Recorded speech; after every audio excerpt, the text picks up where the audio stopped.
អស់សង្ឃឹមគ្រប់យ៉ាងខ្ញុំក៏សម្រេចចាត់ចាកចេញពីទីនោះមកកាន់ភ្នំពេញវិញដោយមានដកជាប់ខ្លះនៅអនុស្សាវរីយ៍ឆ្នេរកែបសង្ឃាបាត់ដំបងនិងដំណាក់ចង្អើរមកជាមួយផង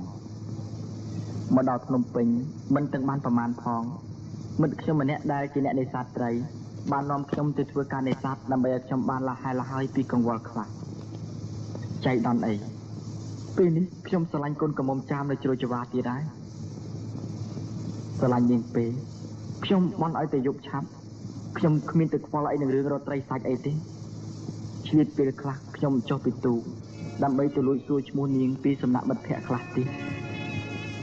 ឈ្មោះនាងល្អណាស់ពីរោះណាស់នាងឈ្មោះសូម៉ាលី